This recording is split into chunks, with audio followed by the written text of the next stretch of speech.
markets, headlines, and breaking news 24 hours a day at Bloomberg.com, Bloomberg Television, and the Bloomberg Business app. This is a Bloomberg Business Flash. From the Bloomberg Interactive Broker Studio, I'm Matt Piper. About an hour since trading began, let's take a look at the numbers. The Dow right now is up 0.75%. The S&P, 0.3%, that is. The S&P is up fractionally at about 0.1%. The Nasdaq's the only thing that's down right now, down 55 points, or about 0.2%. President Trump's renewing his claims of momentum toward ending the conflict with Iran. Let's see what that has oil doing. Brent right now at $91 a barrel. That's down 3.3%. WTI is at $88 a barrel. The Bloomberg Dollar Spot Index down 0.2%. The 2-year yield is down nearly 2.5 basis points at 4.13. The 10-year yield is down 2 basis points as well. Thanks to a winter that saw low snowfall, Vail Resorts slid. Hello, my name is DrPaulCottrell. We are live streaming on Rumble, YouTube, and my website, the-studio-reykjavik.com. Please share the links. Ask your social media to follow me. You can follow me on YouTube, Brighteon, Bitchute, and Rumble, X, GETTR, Substack, TikTok, Buy Me a Coffee, Patreon. If you like the work that I do, please help support by purchasing the products that I offer on my website, ebooks, supplements, even course material on immunology and pulmonology. Or you can donate. You can donate through Stripe, PayPal, or Buy Me a Coffee. You can also be a paid member on Patreon or Substack. Please help support the work that I do. All these videos are for free.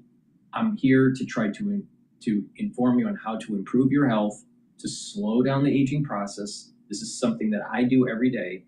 In addition, how the news can affect your financial situation and how you can benefit from it if you pay attention to me. So thank you for joining. Please go to my store, the-studio-reykjavik.com. The markets are open. The S&P 500 is trading at 7,427. VIX is trading at 18. Euro is trading at 115. Japanese yen is trading at 160.19. So the dollar is stable. Bitcoin is trading below 62,000. Bitcoin is starting to sell off. We have some good news right now that WTI oil futures are trading at 87.78. Now, today is going to be key to see if it's going to stay in this trading range. It's been trading in a range of 88, around 87 to 88 to approximately 94 or $95 a barrel. So about 87 to $95 a barrel. If it breaks a key retracement line of 50% and starts trading below 87, then we are going to have a continual reduction in price for WTI, which will be good. So today is important to see if it breaks the 50% resistance level. If it does, then we're going to have to reassess what the trading range is. But current trading range is approximately 87 to 95, 88 to about 94, depending on how you want to calculate it. We're at the low bound of that trading range. If it breaks the resistance, if it breaks the support level, then we're going to have to reset the trading range, which is a good thing for markets. Now, for the ones that are starting to accumulate positions in shorting oil, this may be a time you'll start seeing that you're turning a profit or you're getting closer to getting in the money. Natural gas is trading at 3.165. It peaked earlier this morning at 3.2. I think the trading range for natural gas is 3.0 to about 3.3. So we're near the middle range. It's probably going to go up a little bit before it goes down. I wouldn't be surprised if it hits 3.2 again and then comes back down. So that's the markets right now. I still have a target for the S&P 500 at 7,800. Right now, it's trading at 7,430. If you want more detail of why I think what I do in terms of resistance levels and support levels, please watch my market updates that I normally publish on the weekend. Take a look at those charts that I create. I give details. Thank you for joining. Please go to my store, the-studio-reykjavik.com, and help support the work that I do and help support your health and wellness. These are supplements that I take every day to slow down the aging process. This is something that I've been doing for a very long time. I've been focused on anti-aging and slowing down the aging process all the way when I was 16 years old. Why? Because heart disease ran in the family. I had a lot of family members that passed away from heart disease. So I've been very vigilant in this and very cognizant of what can happen if you don't take care of your health. So please pay attention to me. I know a thing or two about this subject matter. So with that, you want to start with your anti-aging protocol by changing your lifestyle.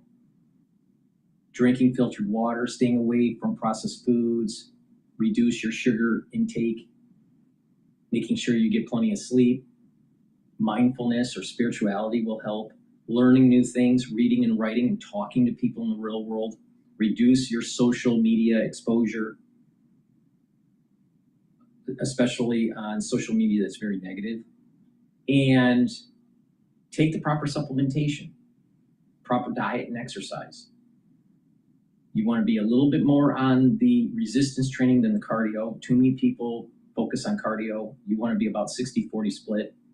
You want to be about 60% resistance training, weight training, and 40% cardio. You also want to do stretching and balancing exercises to activate that cerebellum, to keep your neurons activated. Another thing that you want to focus on is start with the base. If you don't know, start with the foundation of slowing down the aging process and getting healthy, and that is a good gut biome. Now, I have two great probiotics on my store, the powdered version, which is what I take, and the VeggieCap version, which is very easy to take. Now, either one will work. Both are very high quality, but take them every day. And what this will do is help to improve your gut biome, improve your metabolism, reduce inflammation, boost up your immune system at the gut level, improve the mucosal layer of the gut, increase your IgA, which is a type of antibody within your gut for proper health. What will happen with a good gut biome? Allergies will diminish. A lot of food allergies are coming from a leaky gut, so it'll reduce leaky gut syndrome if you have a good gut biome. Your overall metabolism will improve. You'll be able to absorb your nutrients better. Your skin will improve. You'll also be able to sleep better. You'll get into those 3 to 5 cycles of REM sleep and deep sleep to detoxify your central nervous system and consolidate memory and be well rested. A lot of people don't realize that if you're chronically sleep deprived and you're not getting into deep sleep, you are literally reducing the connections of your neurons and slowly increasing the probability of dementia just by not getting enough sleep. So having a good gut biome will help with better cognition, getting rid of that brain fog, and also allowing you to get into proper sleep. So please go to my store, the-studio-reykjavik.com. Get the powdered probiotic or the VeggieCap version. Either one will work for you. And also get the vitamin D3. This is dual purpose. Vitamin D3 helps to absorb calcium, so help to improve your bone density, which is super important. You want good bone density as you go into your geriatric years, super important. And vitamin D3 will help with gene expression. It's a gene expression cofactor. If you are deprived of vitamin D3, you're not expressing the genes properly in your cells. And you're going to be aging slow. You're going to be aging faster. Your cells aren't going to be working and your tissues aren't going to be working properly. So by taking vitamin D3 is actually going to allow for your tissues to process and perform at its optimal level. Now, vitamin D3 also helps with cardiovascular health. You'll get better blood flow, and with better blood flow, you'll get better brain function because you're perfusing the brain more with blood and allowing for your neurons to be nourished, but also your other organ systems. This is part of the reason why when you have cardiovascular disease, or other organ systems start to fail. Kidneys, your liver, brain, because it's not perfused properly. And on top of increasing the chances of strokes.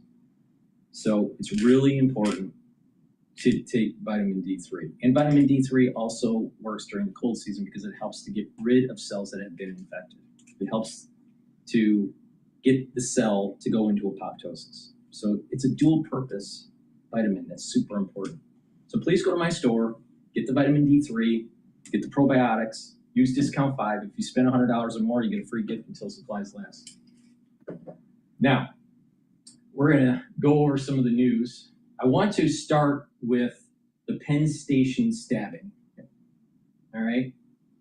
There was some chaos that took place in New York where there was a stabbing. Let's listen in to the latest from Fox News on this subject. A career felon recently freed from a New Jersey jail, now under arrest after hurting at least 5 people in that stabbing spree at Penn Station. And this morning, growing outrage as we learned the homeless suspect, who has a long history of mental illness, was reportedly arrested back in 2022 for slashing a man in the neck, and he only got 2 years probation. Our next guest was one of those victims on Sunday, slashed in the face at Penn Station, and is now calling out Democrats like Mayor Mamdani over their soft on crime policies. Henry Obadiah joins me now. Henry, thank you so much for coming in. First, show the audience. Will you show them your right side of your face where you were slashed? Right here. And then the lip, too. You have stitches in your lip? 3 stitches in my lip. So tell me what happened on Sunday. You're coming back from the Jersey Shore. So I'm coming back from the Jersey Shore, and I'm heading toward the exit to 7th Avenue. And I'm walking, toward the escalator, and I see these 2 guys kind of scuffling a little bit. I didn't think anything of it, walking toward the escalator, and I locked eyes with this crazy man, and he just looked at me, and you see in his eyes, he had this rage in his eyes, and he went, whack, cracked me right in the mouth. And my first reaction this is a major problem in New York. This is a major problem. I see stuff like this on the train all the time. Not every day, but at least once a month. And there's a typical ethnicity associated with this. Most of them are black males. They look homeless, on drugs.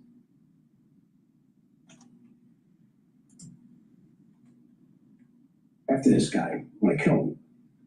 But then this guy behind me goes, he's got a knife, he's got a knife. So then I just backed off, went up the escalator. The girl up there outside, she goes, he cut you. And I'm like, oh my God. So then we were waiting, there was a lot of chaos, people trying to flag down the police. And I got a cop, he said to me, I told him that, yeah, I got attacked and I could identify the assailant. So he goes, come with me. We went downstairs into the Jersey Transit area, and it was a crazy scene. It was blood all over the place. There was clothes strewn all over. And we followed this trail of blood, and we saw this kid was bleeding from the head. And he had like a towel on his head. They were attending to him. And then, they came over to me. Some of the cops were asking me questions. Then a couple minutes later, another guy got stabbed. Cops were running in all directions. It was crazy. So did you have an interaction with the other people that were stabbed? How badly were they stabbed? Just one guy I saw. He was the guy that was lying on the ground. He was the kid. Yeah, he was younger looking guy, and he was holding his head, and blood was coming out. It was like untenable. So, I mean, I have friends writing me right after we were talking about this on air yesterday saying, I'm coming in on that same transit system. I don't want to go to Penn Station, but we don't have a choice. A lot of people live in New Jersey, a lot of people live on Long Island. We come in and go to these train stations, and that's how people get to work. This guy had been arrested 7 times going back to 2008. He, 4 years ago, convicted of a similar attack, and he only got probation. He stabbed a guy in the neck in New Jersey. This guy's homeless. He's 51 years old. Why is this happening? Who do you blame? I got to blame the administration, starting with Madami and Bragg. Yep. I just saw an interview with Bragg, and he said that you know, this guy doesn't have an arrest record in New York. So that's. I met Bragg at a speaking engagement at the Harvard Club about a little bit more than a year ago. I'm telling you, there is a concerted effort within the justice system to let these people off and just mingle in society. And some of it's because jails are overcrowded. Another aspect of it is that they're trying to decriminalize crime. They think it's justifiable or acceptable, or individuals need to be given like multiple chances, especially in crimes like this, where individuals could have died. So there seems to be a concerted effort within the justice system to almost decriminalize actions by minorities.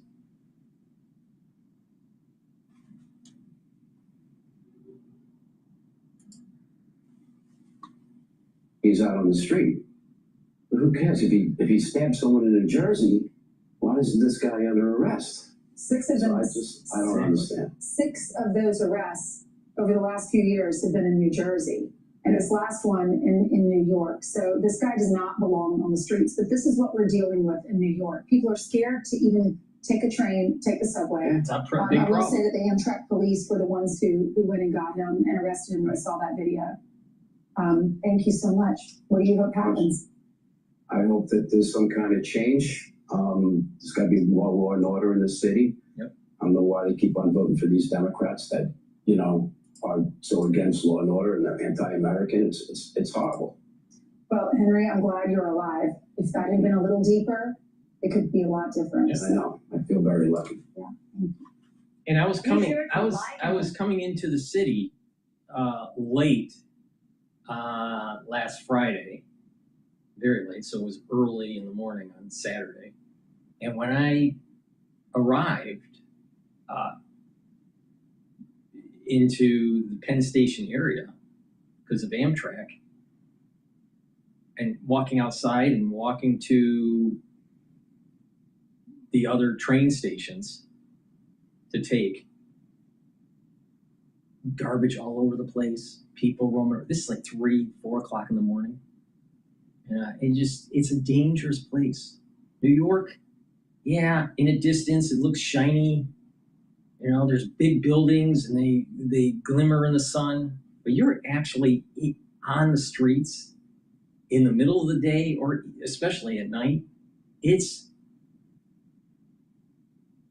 in many parts, it's very dangerous, especially in the transit system. Okay, now there was an Apache helicopter that went down off of Omar Coast. Trump said that the pilots were okay. CNN just posted a clip. Let's listen in to the updates of the Apache helicopter going down. Just in, new reports that the U.S. military says it is investigating whether Iran is responsible for a U.S. Apache helicopter that went down near the Strait of Hormuz. This brand new reporting from Barack Reed of Axios also says that there was a dramatic hours-long search before the crew was found and rescued from the water. Also, Israel's military today launched new attacks in southern Lebanon. Both Iran and President Trump have warned Israel against continuing the offensive there. Let's get right to CNN's Elena Treen at the White House for the latest on all of this. Good morning, Elena.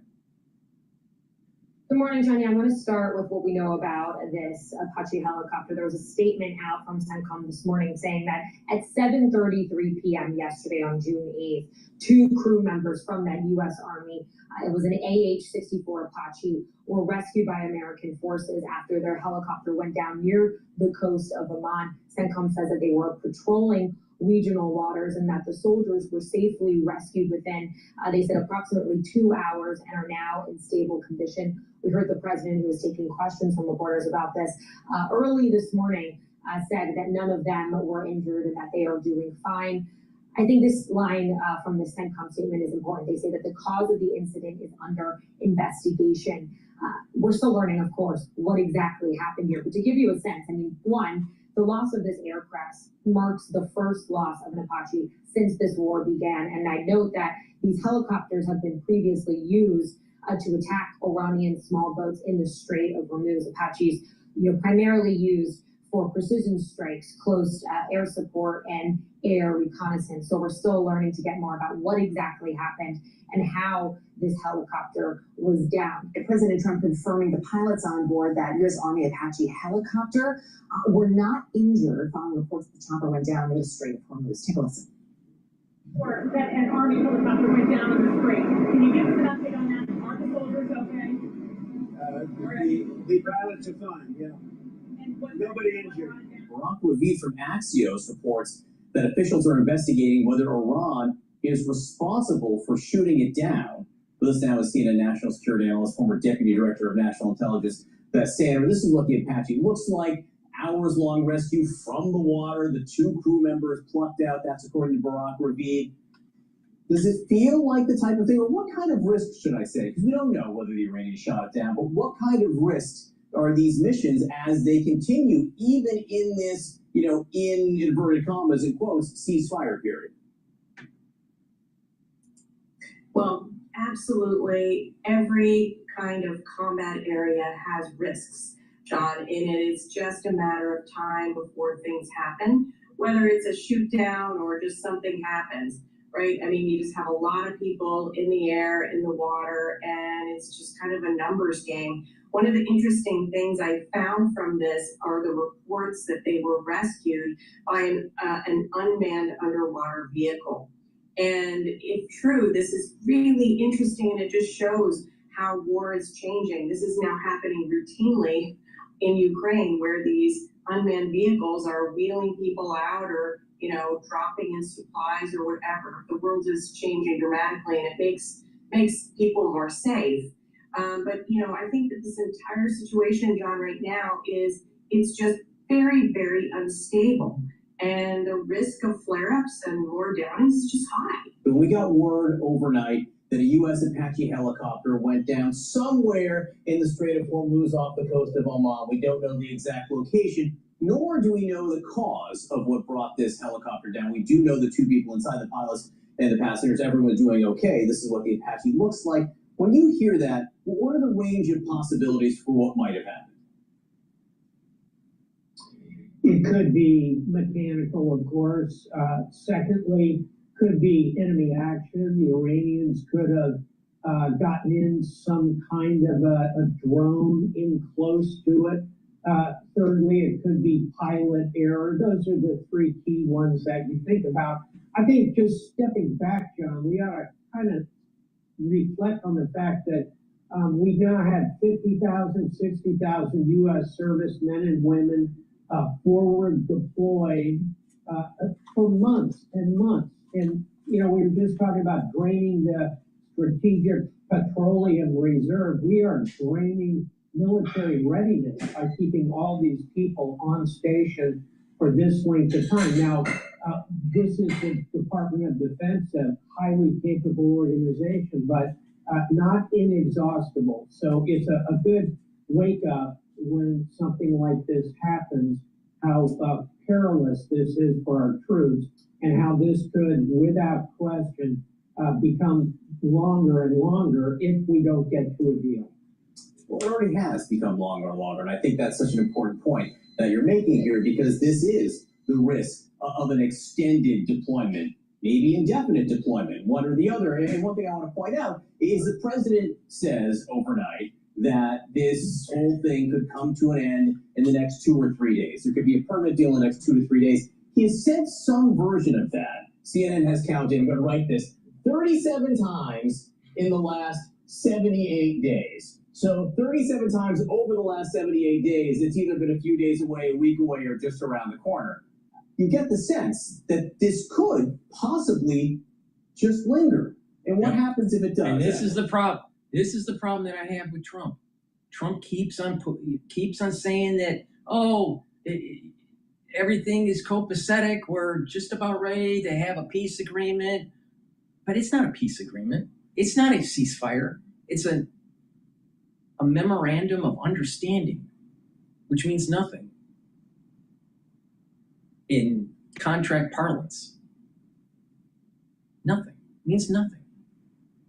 So he's just stringing the American people along.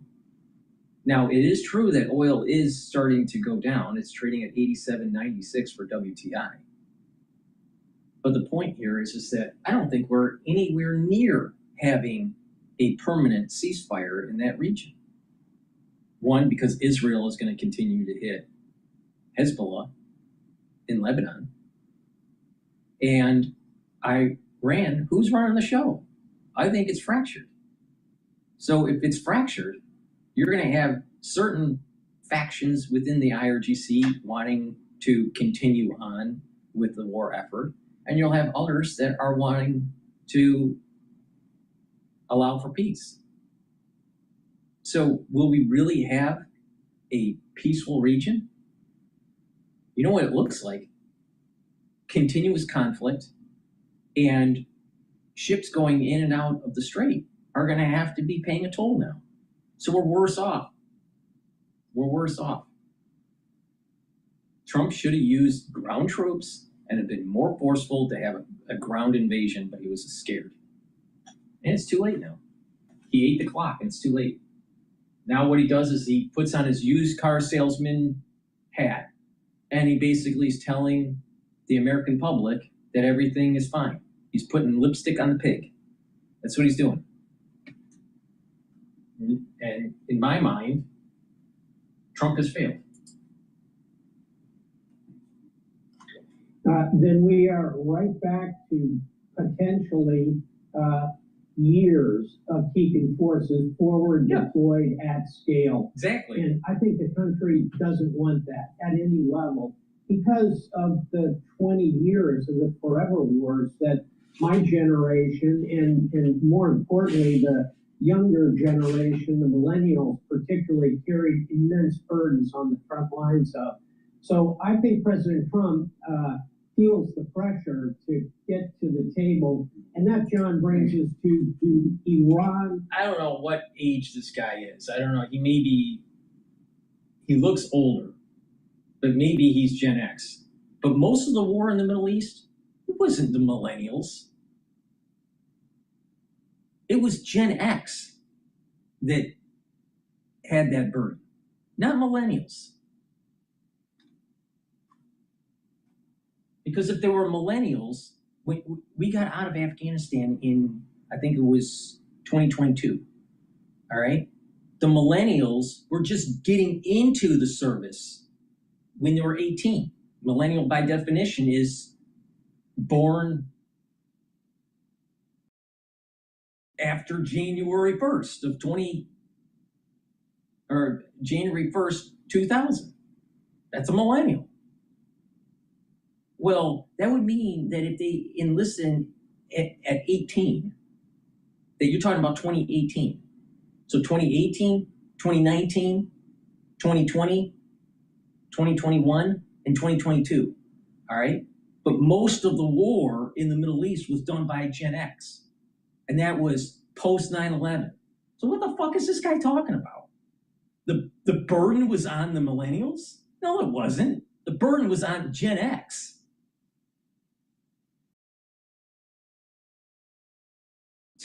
Israel feel that same level of pressure. And I think at the moment, the Iranians are leaning backwards. That's my question. I mean, how can the Iranians handle sort of an indefinite status quo? They also feel a clock ticking. There are really two clocks running here. One over President Trump, who's the central decision maker, but the second clock is running over the Iranians because of the damage to their economy. It's a tale of two blockades. The one we focus on is the blockade of the Strait. The entire Iranian coastline, 1,000 miles, is similarly blockaded at the moment, inflicting significant damage over time on the Iranians.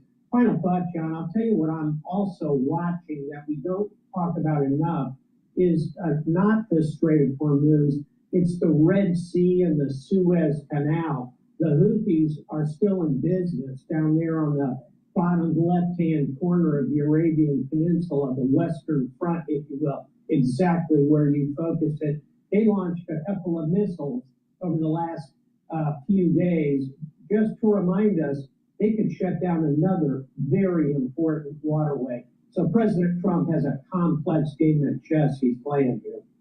Admiral James Harvardian, it's great to see you this morning. Thank you so much. But I'm wondering if you could just listen to President Trump, what he said. The reason why I keep on saying that Trump thought he could negotiate himself out of this and not use more forceful kinetic energy led to this situation. He thought he was going to be able to negotiate it because he's such a great negotiator. But he failed. He failed.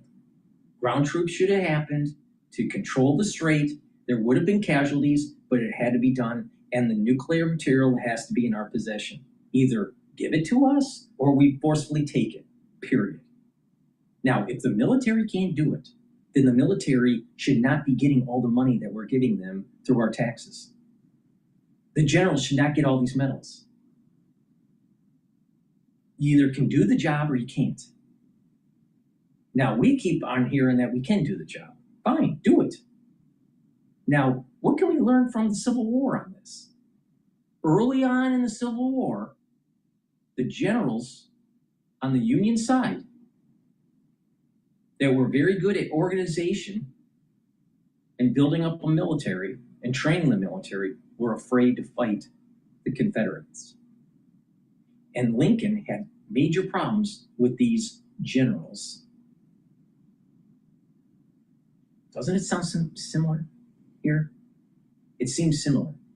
They love building up military equipment, capability, recruitment, building up the armed forces. But when it comes to actually winning, taking risk, a lot of these generals are afraid. And so the forever war, part of it's because of the politicians, part of it's because of the money machine of the industrial complex, but part of it's generals that can't win wars.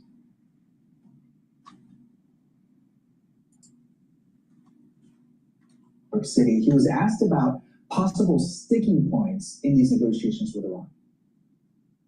I don't think there are any. This game, you're not ready for it. I don't think there are any sticking points. We're very close to having a very, very good, strong, powerful deal. Really? Where is it? No sticking points, a positive outlook, but then listen to a portion of CNN's Fred Pleitman's interview with the top. See, what it is that Trump is talking just like he has a real estate deal that's floundering because people aren't willing to invest in it. And the construction has to stop because he can't get the funding. So he has to put lipstick on the pig and convince people to buy into the real estate investment. That's exactly what a real estate investor that has problems in New York would say. There is the issue with Trump. Not being honest with the American public. The bottom line is this: the Iranians aren't going to do a deal. And if they say they will, it's going to be a false deal. They're kicking the can down the road to be able to reconstitute. The only way this will end positively for the United States and the world at large is for the IRGC to be completely destroyed. That means total war.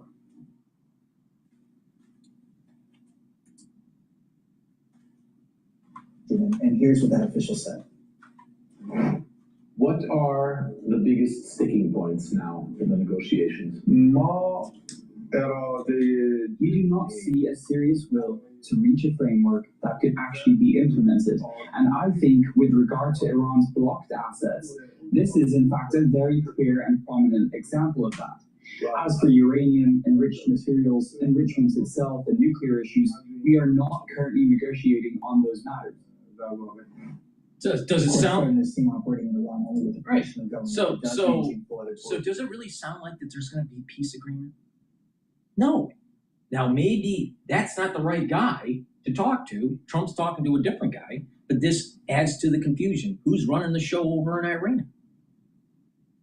Now you have the America First pacifists out there that just want to stop everything and just let nuclear capability rise from the ashes in Iran, which would lead to nuclear proliferation in Saudi Arabia, in the UAE, in Qatar, and in Turkey. Do you really want that? That's what America First pacifism would allow. The only way that this is going to end for the United States positively in the long run is total war in Iran. Not, I'm Trump and I'm going to negotiate a deal. And that deal is going to make everything worse off than it was before before we started knocking the shit out of Iran.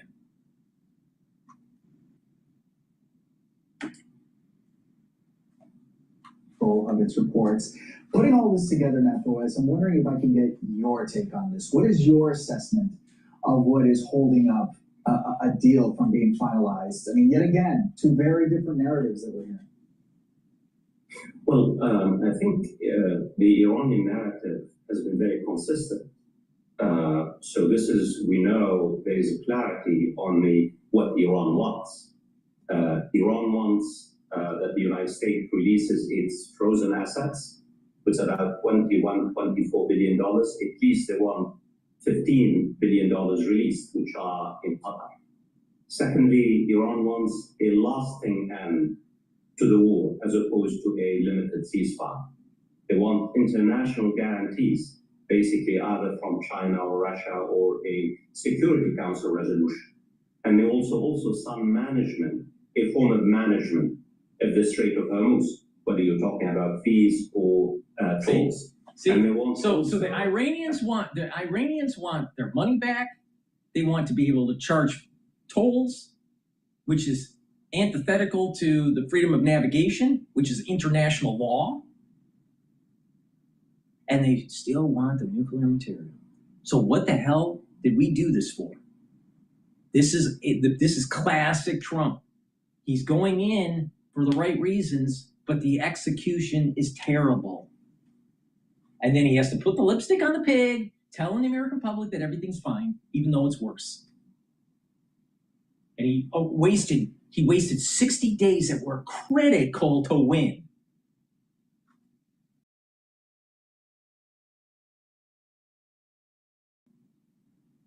I mean, think about this. The Iranians want to be able to continue to fund their terrorism, add more pressure in the Strait of Hormuz by fluctuating fees, which is antithetical to the freedom of navigation.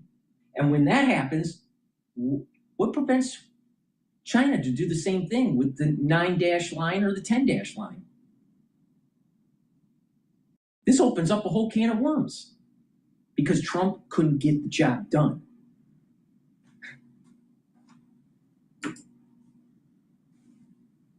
An end to the war, not just between the United States and Israel on the one hand and Iran, but also Lebanon. They want an end to the Israel's war in Lebanon. So all in all, in fact, there has really been no major progress in the past few weeks. Because Trump, the Pentagon, the people in Congress, the America First pacifists, they need to wake up. There is only one way this ends. and that is complete annihilation of your enemy. This doesn't end unless we win and they have unconditional surrender. But Trump's not willing to do it. Congress is not willing to do it. American pacifists don't want to do it. We have the hegemonic power and the greatest country ever in human history because we are expansionists.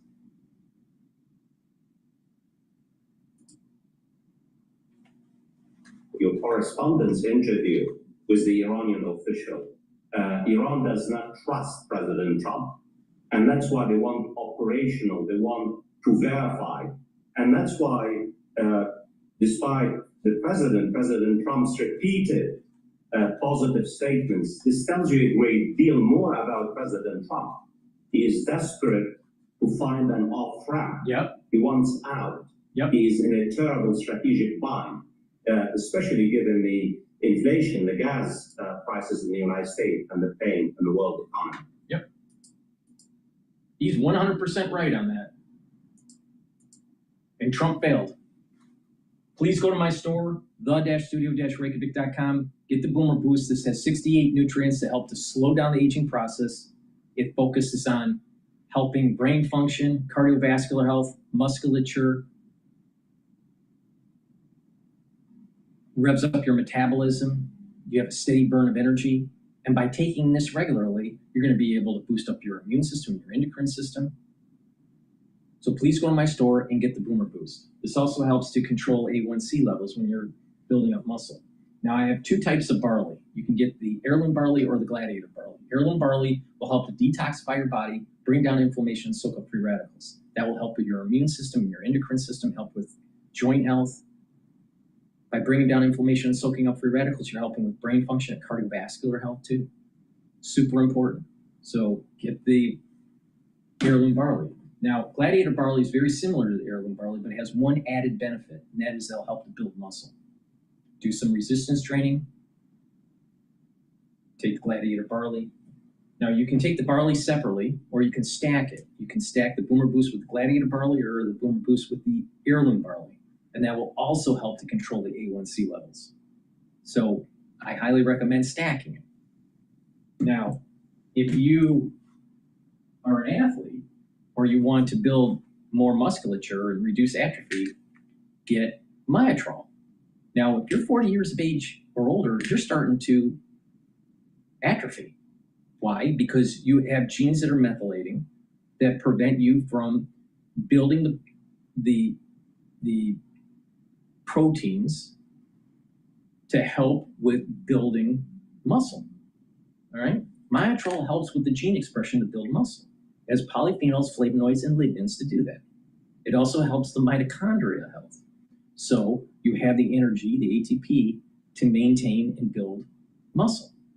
So this is very important to take. Now you can stack it for added benefit by taking the gladiator barley.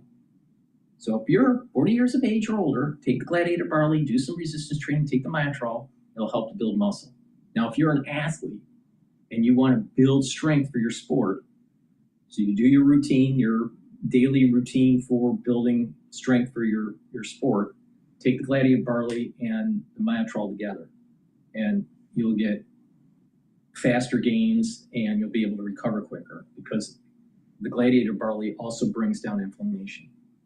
So please go to my store, get the Myotrol, the barley, and the Boomer Boost. And like I said, stack them. And by stacking them, you're going to get the synergistic benefits. Please go to my store, use discount 5, get $5 off any order. If you spend $100 or more, you get a free gift until supplies last. All right, tariffs. Trade shakeup. White House drops sweeping tariff plan. Now, wait a minute here. I stated yesterday that how Trump is failing. Trump is failing in Iran. Trump is failing with the cost of goods and services in the United States. He failed with the tariffs. Now, at the beginning of the whole process a year ago, more than a year ago, I was for the tariffs because it was bringing back manufacturing. But is manufacturing really coming back? No, a lot of promises. What about all the data centers that are being built? Most of them are empty. They don't have racks. They don't have chips in them. And some of them are still in kind of like a building phase or trying to get approved by city council and all this stuff. So a lot of this construction is on paper and not in reality. And then he says that we have $17 trillion or $18 trillion coming into the United States in FDI, foreign direct investment. Really? I don't think so. It's on paper. It's a promissory note. It's a memorandum of understanding. If you go back to the agreements that were signed, by Trump and the Islamic nations, like Saudi Arabia, Qatar, UAE, how much of that stated a memorandum of understanding versus a contract? And you'll be shocked. This is the point I'm making with Trump. It's all bluster. It's all BS. Not all of it, but there's a lot of hyperbole with Trump. Now with the tariffs. So I was for the tariffs, hoping that manufacturing comes back. But then it was bounced by the Supreme Court saying you can't do that. You can do it this way. Okay. Well, why didn't his lawyers do it the right way at the very beginning instead of causing this havoc? Now companies are asking for a reimbursement, even though they passed on higher costs to their consumers, to their customers. Does the consumers get reimbursed? Oh, we got an extra amount for our taxes in 2028. Our refunds were a little bit larger. But it was eaten up because of energy costs. So is the American people better off? No. The companies they charged have higher prices for their goods and services now, and they charge higher prices to the consumer that paid it. And those companies are getting a reimbursement. So the companies increase their profit through government subsidies. That's what happened. That's what happened. Now, either Trump is stupid, which is possible, or he did it on purpose. Who knows? So now we have another fiasco with tariffs that cause more instability in the economy. People are on edge. The cost of goods are worrisome. You have the problem with oil. You have the problem with the war in the Middle East. You have now tariffs again. See, Trump, please focus and solve a problem to completion. To completion. So let's play Fox Business. It was posted an hour ago about trade shakeup. White House drops sweeping tariff plan. What's going on here? Well, welcome back. Good Tuesday morning, everybody. Thanks so much for joining us this morning. I'm Maria Bartiromo, and I hope you're having a great morning. It is Tuesday, June 9th. It is 7:01 on the East Coast. The White House unleashing new tariff proposals on 60 new countries under Section 301 of the 1974 Trade Act. Those countries, including the European Union, could see imposed duties of between 10 and 12.5% over forced labor laws, arguing American workers are competing on an uneven playing field. Joining me now is the United States Trade Representative, Jamieson Greer. Jamieson, great to have you. Thank you so much for being here. So this causes more instability in the markets and causes more inflation. And on top of this, you have Warsh, the new Federal Reserve Chair, pushing for the target rate to be 3%, not 2%. In other words, he thinks that it's okay to erode the middle class purchasing power by 1% more per year. So people that are invested in the stock market will get richer. Because what happens is that when inflation goes up, especially in the United States because we're the risk-free rate, when inflation goes up, the middle class purchasing power goes down, but actually that hot money, the printing from the Federal Reserve and the overissuing of debt and this creation of an erosion of this money supply, that hot money goes into the stock market. So the stock rises more than 1%.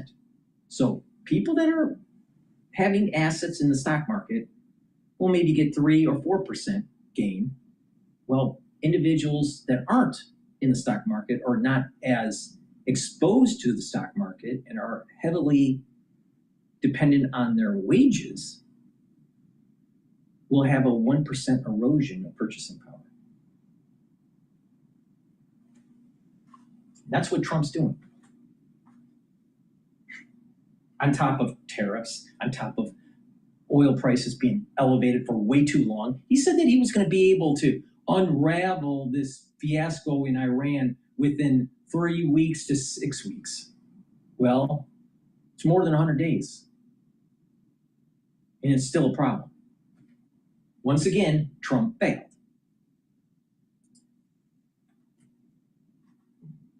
Very good to be here. Thanks for having me. So tell us about that. I mean, the president is hoping that this round of tariffs will be more legally binding, obviously, following the Supreme Court's ruling earlier this year.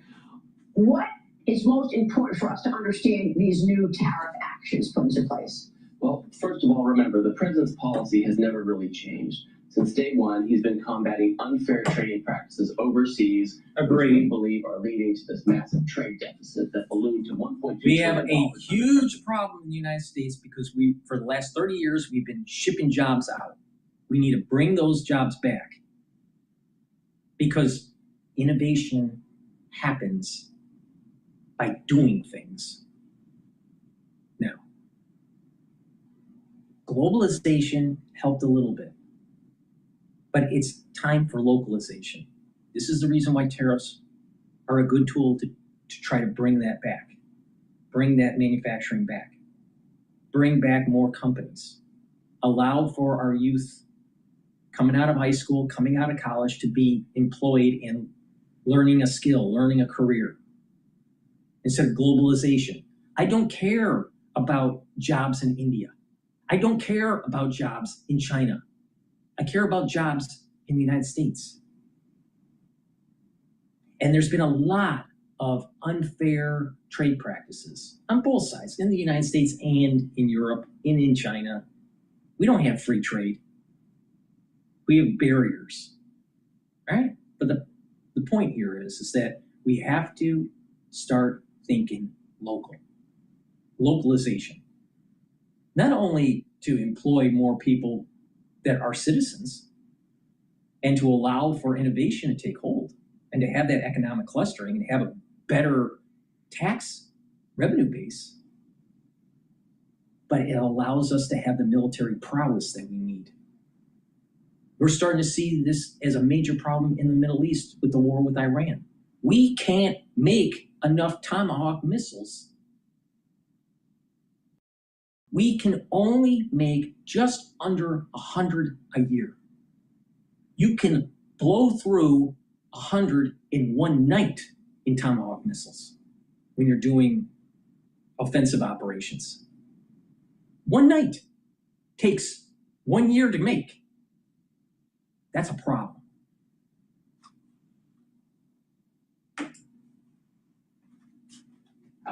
So we've been trying to get at these, and we have. With YouTube Music Premium, listen ad-free, offline, and in the background. Plus, download podcasts for on. So we've been trying to get at these, and we have been very successfully over the past year.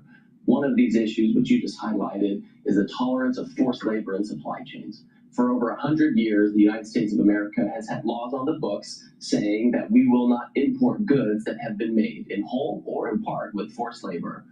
No other country effectively enforces these types of laws. A handful of countries have these laws, but don't actually implement them. The European Union, for example, they passed a law, but it doesn't take effect until 2027. So we have all these countries in the world that allow goods made forced labor into their countries. America doesn't do that. Our companies have to comply. We seize containers at the border. There's a cost to doing the right thing, and other countries aren't bearing it. So this is just one step. We also have actions about excess capacity, countries that are subsidizing factory build out that they don't need, that kind of thing that undermine our workers. So these are the types of unfair trading practices that the president is trying to take care of and is trying to remedy it by imposing tariffs. Do you believe these tariffs are going to equal the same amount of revenue that you had from those tariffs that were struck down? Why didn't he do this path for tariffs back in April of last year?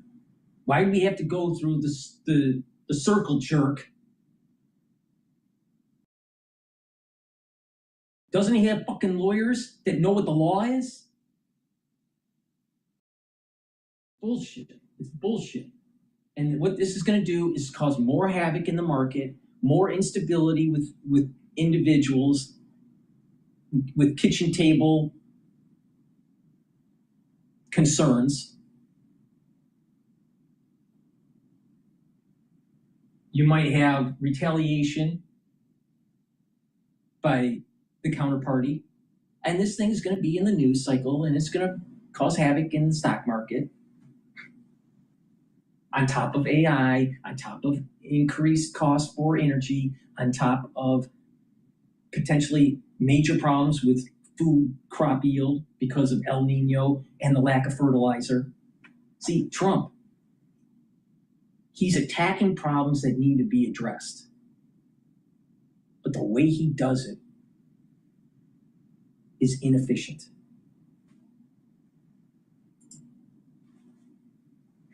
By the Supreme Court. Listen, tariff revenue is incidental to what we're doing. We're imposing tariffs to reshore supply chains to remedy unfair trading practices. My sense is that if these tariffs go through on forced labor, and if there are other tariffs that are proposed, is it will probably be quite similar in terms of revenue. Again, that's not the primary mover. It's the movers we are trying to identify and eliminate trade practices, reshore jobs, and get the debt. That's really an important point. So thank you for making it. The priority is the priority, and regardless of what the revenue is. Now, and the reality of the situation is he lost a year and a half. He could have done this path a year and a half ago. Just like he didn't solve the problem in Iran, and it's going to only make it worse later down the road. It's the same problem. Poor execution. Right problem to address, but poor execution. And I spoke with your colleague, Treasury Secretary Scott Bessent, on this last week about this deal that is still pending. And here's what he told me. Watch. Right after the Supreme Court decision, was the president planning on any changes in terms of the tariffs? So what's going to expire is what's called the Section 122. It's an emergency 5-month authority that we put on. It's a 10% global tariff.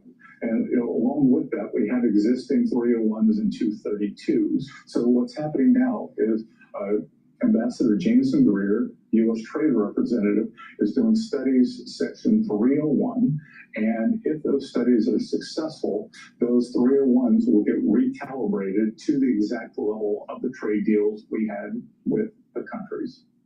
So the issue on Europe is, he said that there was a 15% tariff, and you're waiting on Europe to agree to that. Where does that stand, Jameson? So we made a deal with Europe last summer. That deal is very precise, and the expectation is that the United States is allowed to have a 15% tariff on the European Union, and the European Union in return is going to reduce their tariffs on industrial goods to zero, give American farmers some duty-free quotas for key agricultural products, and importantly, change a bunch of burdensome EU regulations that in some cases have targeted U.S. companies or really just make trade very difficult. And the European Union, they are passing a bill to deal with the tariff element of this, and that's proceeding through the parliament. However, with respect to some of the non-tariff barriers or burdensome regulations, we haven't seen a lot of flexibility on that yet, even though they've promised it. So I just saw my counterpart last week when I was in Europe to talk to him about this. I'm in constant contact with our ambassador in Brussels, and we're pushing really hard for the European Union to change these laws that not only target American companies, but are bad for European business too. And that includes the digital services tax and other fees that the Europeans put on American companies. That's exactly right. And they have things like something called the EU deforestation regulation, which they want to use to target deforestation that's going on. And listen, we agree, we don't want illegal deforestation, but the United States should not be the target of that. We have very good forest practices. We have clean manufacturing, all of these things. We should not be the target of these regulations that the EU is using to slow down business. Yeah. The last time we spoke, Jameson, we talked about your work on Canada and Mexico as well. You said you were going to get deeper into the Canadian trade issues as well. Where do those deals stand? They're bilateral, right? You've got U.S.-Mexico and U.S.-Canada as opposed to USMCA. Right. You have the USMCA underlying the relationship right now. We've seen a lot of flaws in that. We've seen our deficit go up with both countries over the years that USMCA has been in place. So we're trying to fix the flaws in that program. We're dealing with Mexico on a bilateral basis, Canada on a bilateral basis. I've had a team conducting formal negotiating rounds with Mexico.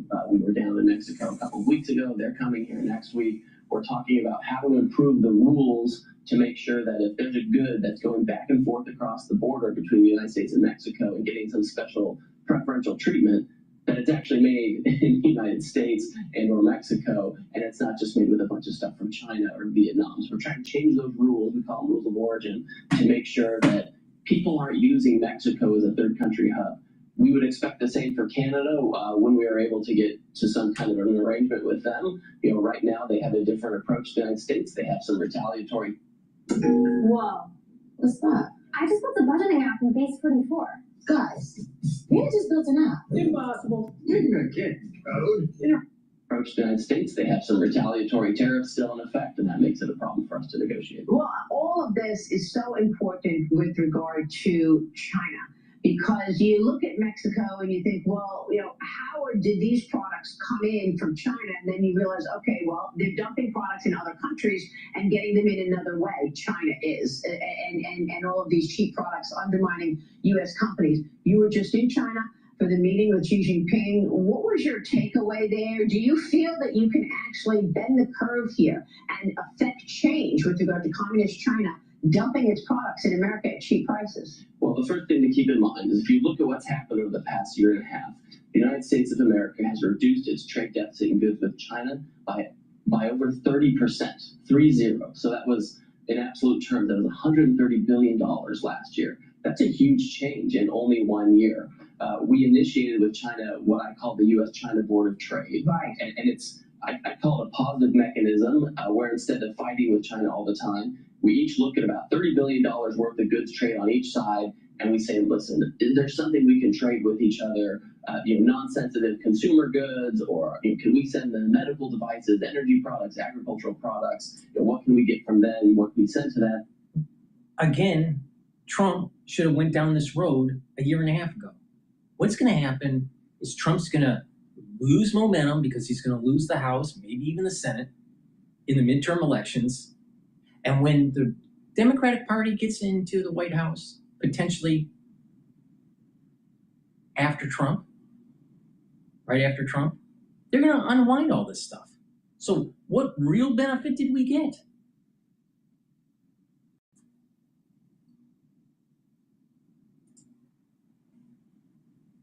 Balanced way in non-sensitive goods and really manage the trade, because our two economies are so different, our politics are so different. We have to manage the trade, we have to get that deficit lower, we have to get the trade more balanced, and we're already well along the path to doing that. But not everything is the same, right? I mean, T-shirts from China is one thing, but semiconductor chips from Taiwan is another thing. So are there industries that you would deem too critical to even get a pass in terms of tariffs? We're talking about pharmaceuticals and semiconductor, all the areas that President Trump has talked about that we need to wean ourselves off the supply chain of China. You're exactly right. So we're already doing this. We have what we call Section 232 tariffs. These are national security tariffs.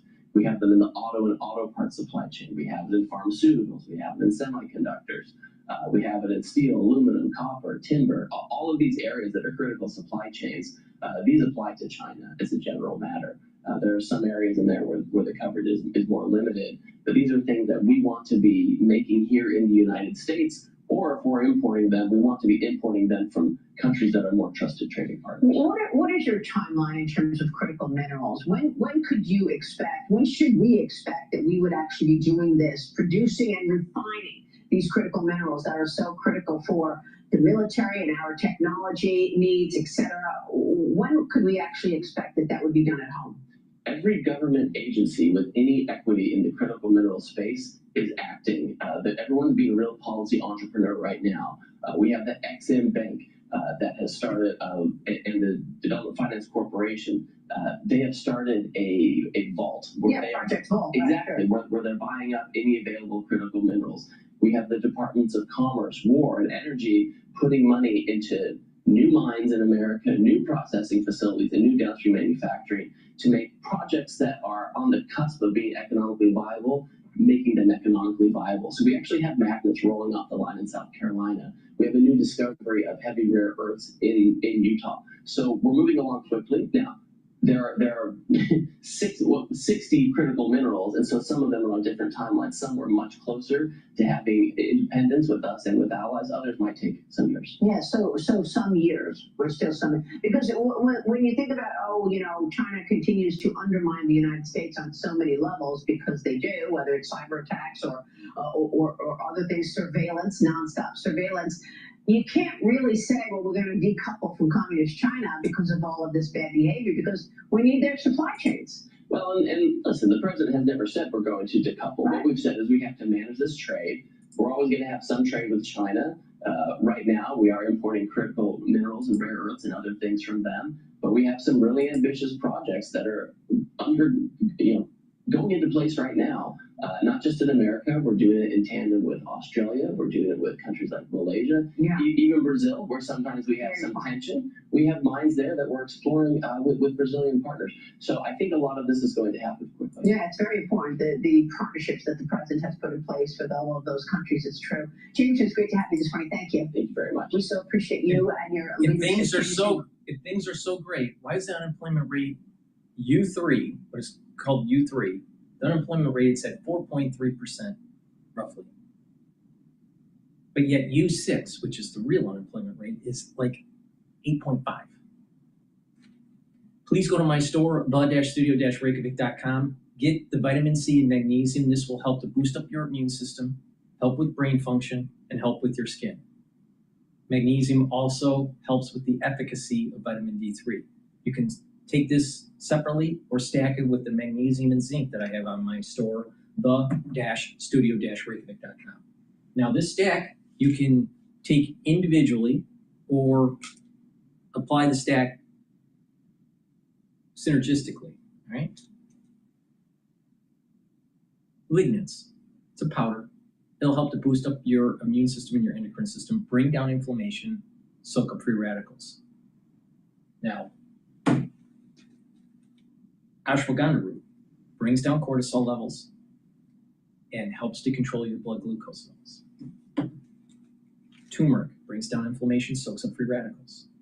Now you can take these separately, but the magic, all right, the synergistic effects are powerful if you take them together.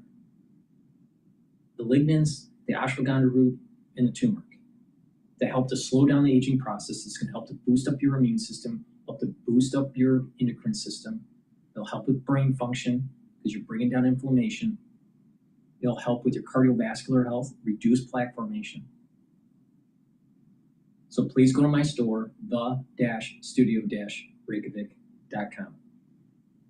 Get the turmeric, the ashwagandha, the lignans, and boost up that immune system. Super important, especially after we went through that crisis. I'm willing to bet that a lot of people that you know in your circle of friends or family members are getting cancers at a young age. I'm also willing to bet that you're starting to know cognitive dysfunction with individuals post-COVID. Better pay attention to me or it's going to be too late. Please go to my store, the-studio-reykjavik.com. Make sure you use discount 5. that they're going to be looking at. So the UK's opened an investigation. They've set an end date for that phase 1 investigation of August 7th. And at that point, they're going to have to decide what they want to do. Do they have some concerns about the impact on different markets from this combination? Are there remedies that have been offered that could resolve those concerns so they can get it closed up more quickly? Or do they need to continue to investigate, which would be opening a phase 2, which I think would be, a difficult thing for these companies that intend to close in the third quarter and also have a ticking fee that's going to start to kick in for Paramount as of September 30. So they're going to want to get this cleared up before then. Is there one concern that trumps everything else? I mean, are my streaming prices going up? It's funny. I think what everybody thinks about is streaming because that's what we all understand and we're consumers, all of us, for these streaming services. But I just don't see that streaming overlap being problematic anywhere in the world. Paramount Plus and HBO are the two entities that would come together, and they are still relatively small in the world of streaming compared to Netflix and Disney Plus and all the others. And I don't think anywhere their combined market share gets anywhere near 30%. And that's kind of a flashpoint for antitrust. Under 30%, you probably don't have concerns. Over 30%, you probably do. So I think any agency regulator that's looking at this can probably get past that streaming concern. Jen, just summarize for us, what's the status of the regulatory review in the U.S. here, the federal versus state? It's really complicated.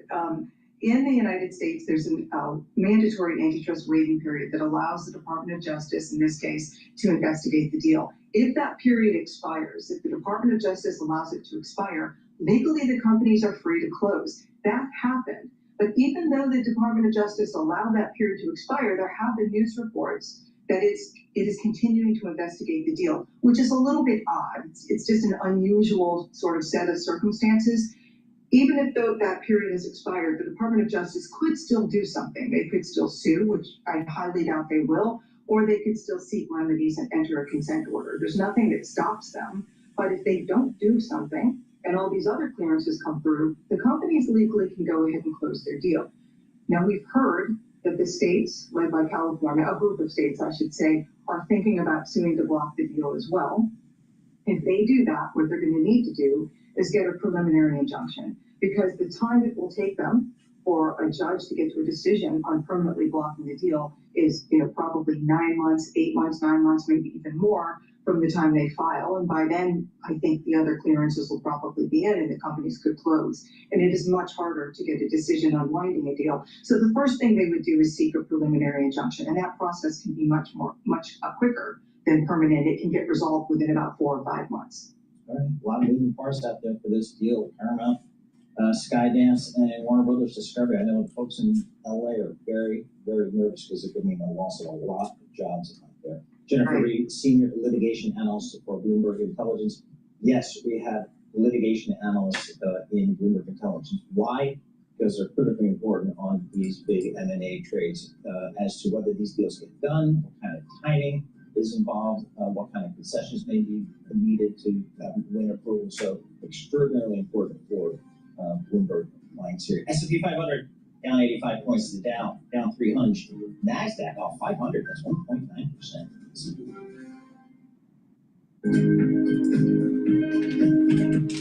Please go to my store, the-studio-reykjavik.com, and get the structural nanosilver drops and lozenges. You can get the drops in cherry flavor, in lozenges, in manuka honey, and orange splash, fortified with vitamin C. Very high quality. It has the structural nanosilver to help to neutralize. Use them for the cold season, the allergy season, even when you're cleaning around the house. You want to take them right away so you don't get a throat irritation and get some sort of cold or some sort of allergy. Again, it's made from structural nanosilver, so it'll help to neutralize and protect that mucosal barrier for your oral pharynx. Structural nanosilver toothpaste. This has no fluoride. It'll help to whiten your teeth, freshen your breath, bring down inflammation at the gum line, and improve your gum health. It has the structural nanosilver, so it's going to neutralize. And by having good oral hygiene, you're going to help your cardiovascular health. This is the best toothpaste you can buy. Use it every day, but especially if you're not feeling well, like during the cold season. And the structural nanosilver gels.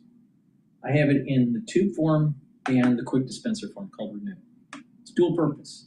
You put it on a cut, an abrasion, or a minor burn and help to heal it about a third of the time quicker. You can use it as a daily skincare. You can lightly coat your nostrils when you're cleaning to prevent you from breathing in and being exposed to dust. If you are sick or someone around you is not feeling well because of the cold, just the common cold, put it on your hands, around your mouth, around your eyes, around your ears, lightly coat your nostrils. They'll stay active for 5.5 hours. Now, if you have an allergy and you're outside, again, lightly coat your nostrils and it'll help to neutralize those antigens that you're breathing in that cause the allergy. So you're trying to reduce your exposure. So please go to my store, get the structural nail silver gels. Make sure you use discount 5 and you get $5 off any order.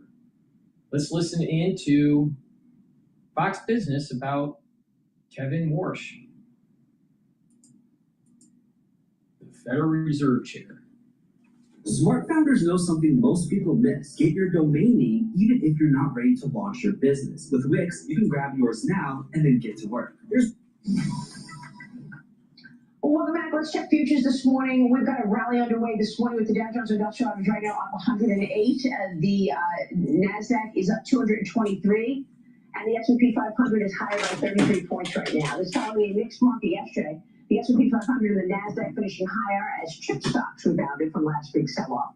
Interest rates this morning meanwhile look like this. Take a look at rates where we see the 10-year yield pulling back down 0.5 of a basis point, sitting at a level of 4.55%. We're all waiting and watching on Kevin Warsh at his first policy meeting next week as the new chairman of the Federal Reserve will begin leading that meeting next week. Speculation increasing in the markets that a rate hike is possible through periods of persistent inflation. Joining us now is former Treasury Undersecretary, former World Bank President, and American Global Strategies Vice Chairman, David Malpass. David, great to see you. Good to see you. Thank you so much for being here. So what are your expectations for next week's big meeting? Kevin Warsh is first as chairman. I think they'll be setting the stage, so I don't expect a rate hike at that meeting. But the issue is, how do they talk about growth? It was really good. The president over the weekend, President Trump, said growth is good. Yeah. So that's going up against the Federal Reserve models, where they kind of think if you have too much growth, they should take away the punch bowl. They should throw cold water on growth. And so he was really clear on why it is. If you've got growth, you've got more people producing, and then that helps on the inflation front. Yeah. And you can't do that if you keep raising interest rates on small businesses. So that's the theme, really. How do we get credit going to small businesses so they can fix the supply chain? So I would be shocked if Kevin Warsh comes out and raises interest rates this year. What do you think? I don't think they'll do it this year. Goldman Sachs was out, I saw, and saying that there won't be a cut until 2027. Yeah. So even that is problematic. The U.S. and the president said it very clearly. If we're such a strong country, why do we pay more interest rates than someone in China? It doesn't make any sense. And the markets, I think, need to have confidence in the Fed and figure out that the dollar is the best currency in the world. Absolutely. Samir, you're advising companies on how to deal with the president's policies and work with this administration. What do they say about growth right now? Well, look, they're very excited around the fact that we're going through this period of reindustrialization in the United States. An exciting time for the energy markets, for AI, for chips, and finally bringing back those jobs home. And the best part is, and this has to do with the kind of elegant foreign policy that the president has espoused, is we're in some cases getting foreign countries to pay for that renaissance. So Japan, Korea, even in the Middle East, you're seeing foreign direct investment come in and waves that's generational. And I think that's really the boon for the U.S. economy, where you have all these partnerships that are rebuilding industry here at home. Now, there's a long way to go, but I can tell that markets are excited about that. Now, things take time. You have a transformational president with a transformational agenda. these things don't change overnight. Yeah. We've had decades of poor planning and poor industry that's now turning the corner. And I think people are very excited about that. And to your point, the president will say it's $18 trillion in new money having come into this country. And David, you've got an op-ed in the Wall Street Journal. I want to talk about what you write, because you said that the Federal Reserve's balance sheet needs to shrink. And of course, that is exactly what Kevin Warsh has said. You write that Kevin Warsh has correctly advocated for regime change, which would include reducing the portfolio size. What are your expectations there? And as he cuts down the balance sheet, is that indirectly a tightening?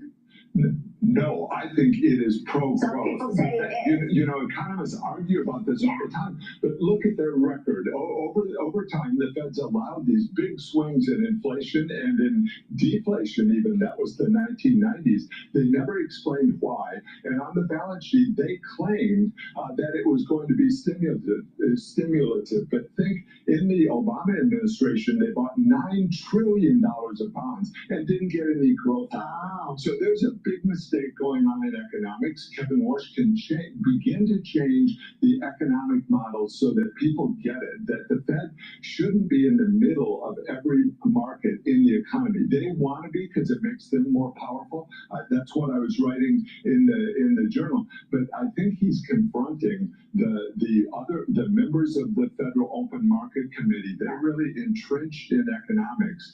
And so this fight is going to have to be staged in multiple rounds to explain to the country that the Fed can have confidence from markets by getting out of the way, not being in the middle of everything. Yeah, that's a great point. And he has said he wants these family fights. He wants the governors around the table to challenge him. That's it. Yeah. Regime change, and you have to have a new way of thinking about the interest rate when there's growth. And communicating. Let's talk about the key economic data out this week. So we got the CPI number out this tomorrow. The expectations called for a gain of 0.5%, and year over year 4.2% for the CPI. May PPI, Producer Price Index, out on Thursday. They were expecting an increase of 0.7%, 6.4% year over year. That last month PPI was not a good number. Your thoughts on how companies are dealing with this spike? Do you agree with the administration that this is going to reverse entirely once this war is over?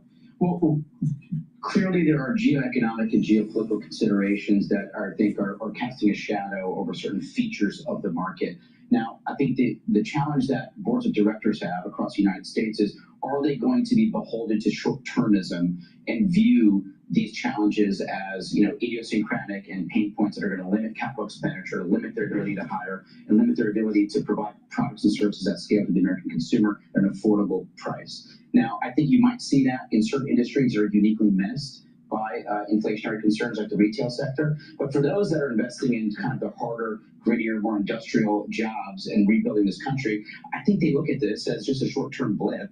And really, the long-term secular growth of the United States economy is geared towards more self-reliance on our supply chain and building economies of scale. And I think that's where the mindset is. You agree? Yes, but you need to do a lot more than we're doing now on the job skills, on manufacturing, on bringing back things that Americans can make here in the country. 100%. And that's going a little slow, and we need a lot more electricity. The grid needs to be fixed.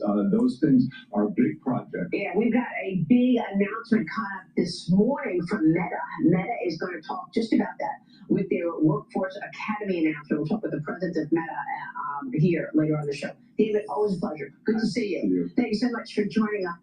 Please go to my store, the-studio-reykjavik.com. Get the vitamin B complex. This is perfect if you're 40 years of age or older, male or female. This will help to rev up your metabolism, increase your energy levels, and protect your neurons. Take it every day. Very important if you're 40 years of age or older. Resveratrol helps to get rid of cells that are in senescence, helps with youthful gene expression, soaks up free radicals, boosts up the health of your mitochondria so you have more ATP. And resveratrol also helps the basal layer for your skin so you have healthier skin. If you want to slow down the aging process, make sure you add resveratrol to your protocol.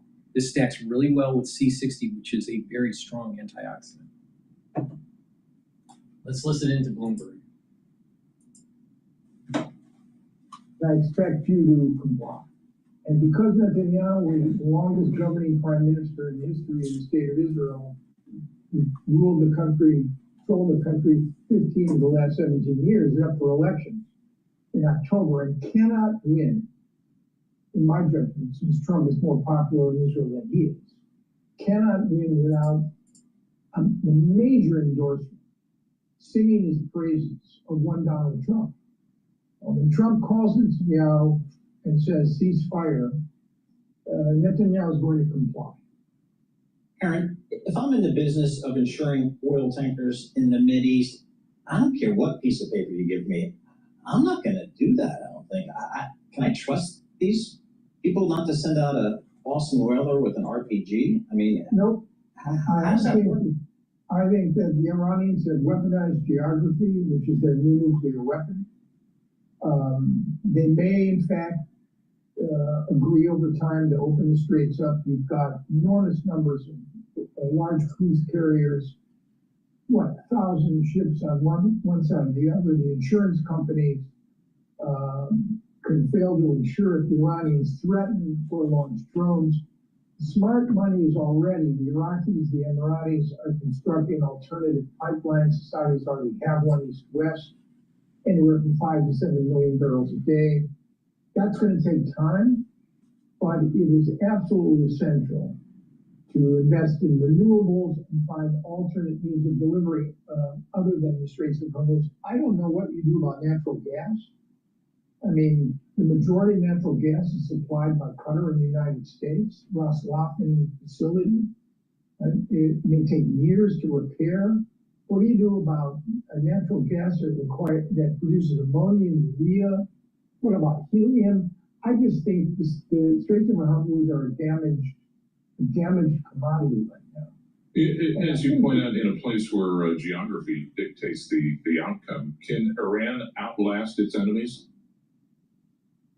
As long as the regime finds some way to compensate for the fact that they're going to need funds for reconstruction, either sanctions relief, unfrozen assets, in order to deal with the electricity shortage, the water shortage, the hyperinflation that's occurring because 90% of their imports are seaborne.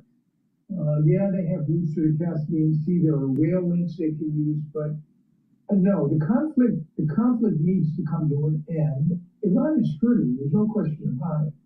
It's just that in a conflict that's existential for the guys who are running this country, who control the oil, the money, the guns, the information, and the enriched uranium, for these guys, it's not just politics.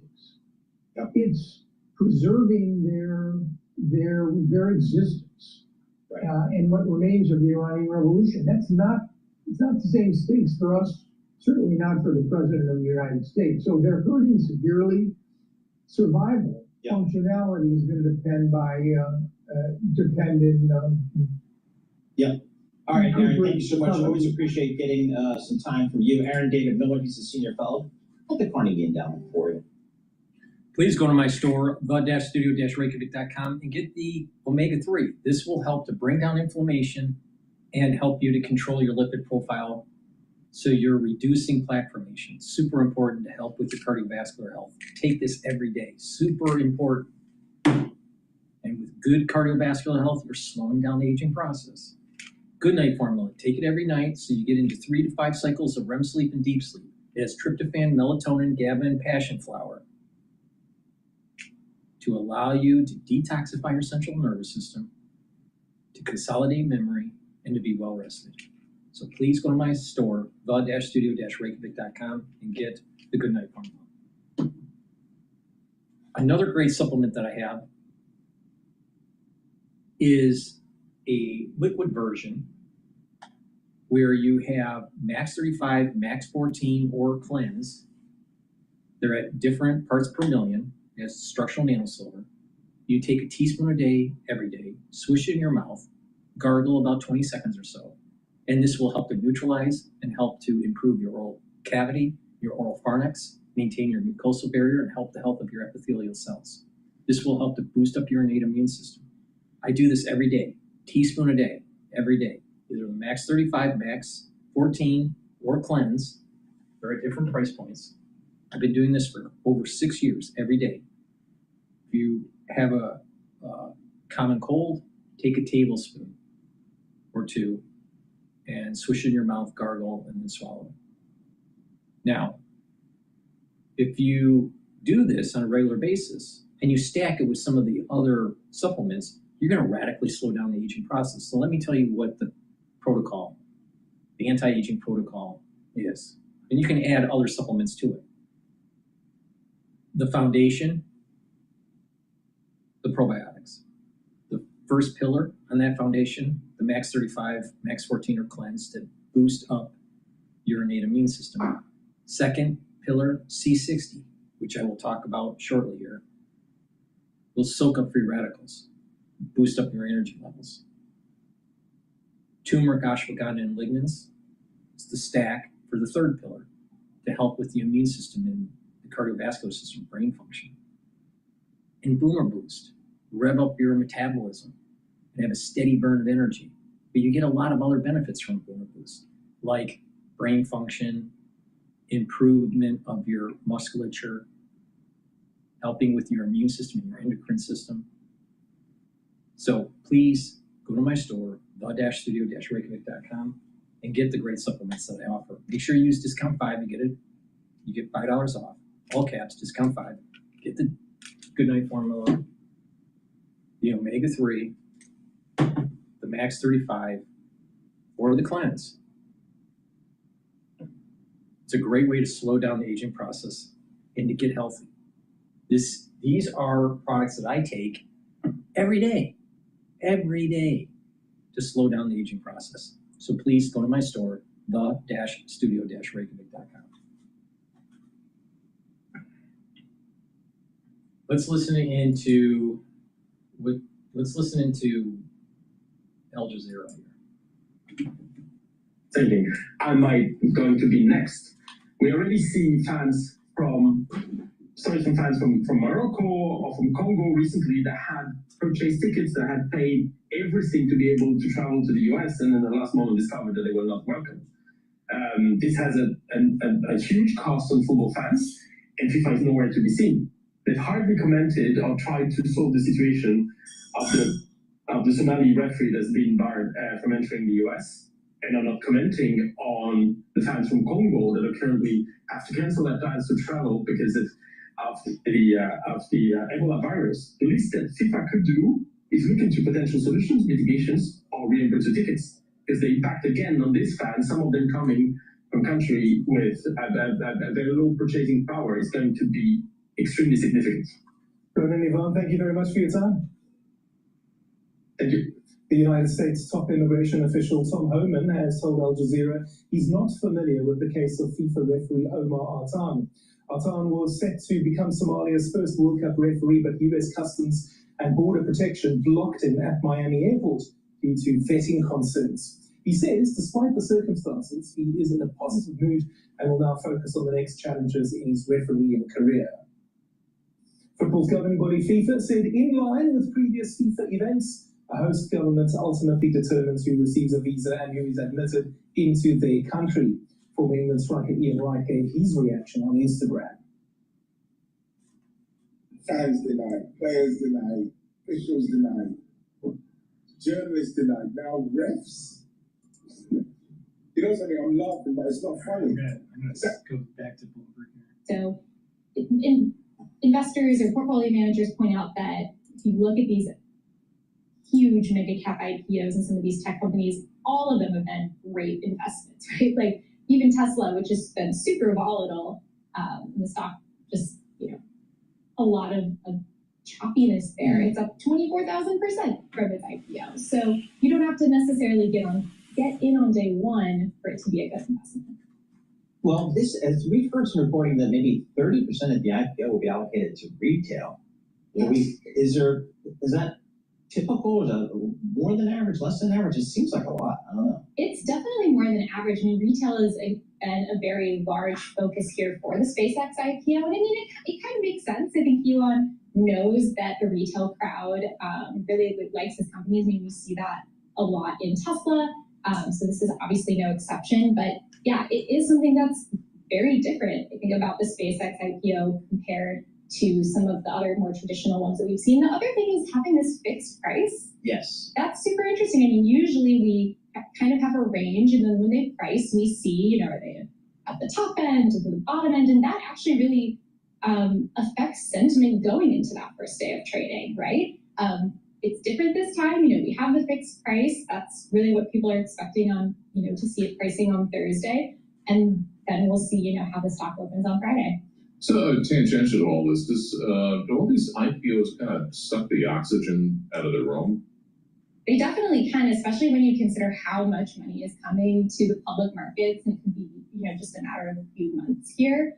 You know, $3.6 billion. There are only, I think, 11 companies in the S&P 500 overall that have a market value of $1 trillion or higher. So we're getting, you know, almost like a third more added to the market in general. I mean, they're not going to be in the S&P right away. You know that. So they're not going to be in the S&P, but are they going to be in other indices? What do we know? Yeah, so there were some changes around the NASDAQ 100, okay. So adding those, and that is another big difference here. That'll be really interesting. Having some index support may really change sort of the volatility piece of the puzzle here.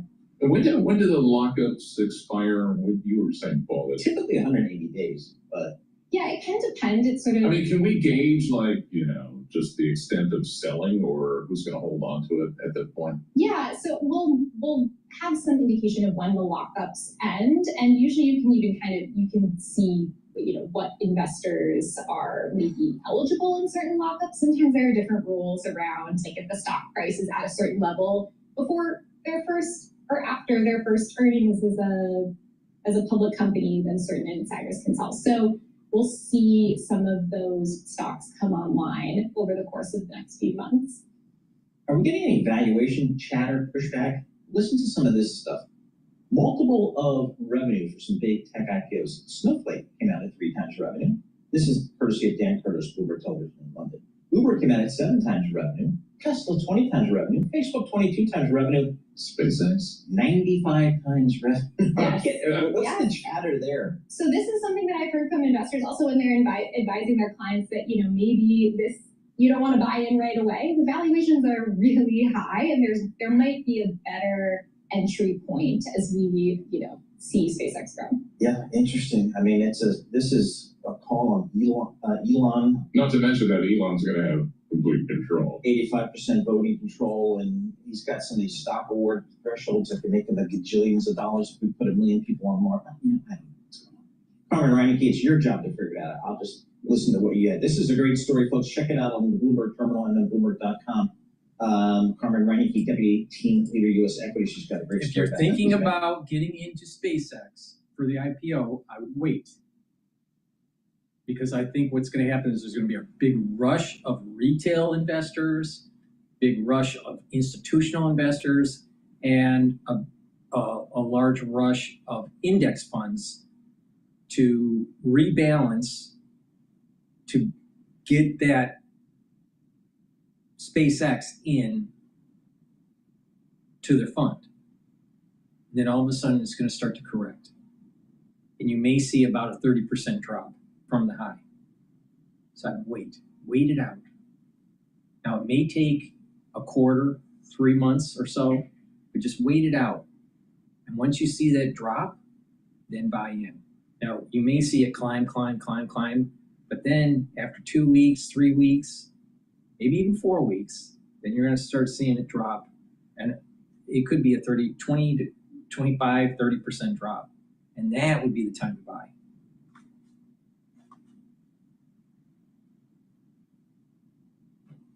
Please go to my store, the-studio-reykjavik.com, and get the C60. C60 is a very potent antioxidant. It's about 1,000 times stronger than vitamin C. Now, C60, you can get it in a 2 ounce, a 4 ounce, or an 8 ounce configuration. It is cheaper per ounce to get the higher ounce configuration. You can get an MCT coconut oil, avocado oil, and also extra virgin olive oil. Take a teaspoon a day every day, preferably on an empty stomach, and this will help to soak up free radicals, improve the cellular processing, improve the energy levels of the cell. It's going to improve the mitochondria, so you're going to have more ATP. It's going to bring down inflammation at the cellular level. And when you do this, your organ systems perform better, your immune system will perform better, your endocrine system will perform better, your neurons will perform better. By soaking up free radicals at the vascular level, you're reducing plaque formation, so your cardiovascular health will improve. Your basal layer of your skin will improve. Your skin will be healthier and younger. By taking this every day, a teaspoon a day, every day, you are going to be slowing down the aging process. Now, if you stack this with resveratrol, you're getting added benefits for the basal layer for your skin. You stack this with Max 35, Max 14, or Cleanse, turmeric, ashwagandha lignans, the probiotics, and the Boomer Boost. That's a powerful stack to slow down the aging process. Now, if you've been paying attention to what I've been saying about antioxidants and bringing down inflammation, boosting up your energy levels, we're targeting major components of aging. What are some of those components? People that age, what happens? Their immune system goes down. Their endocrine system doesn't work as well. Their brain function starts to go down.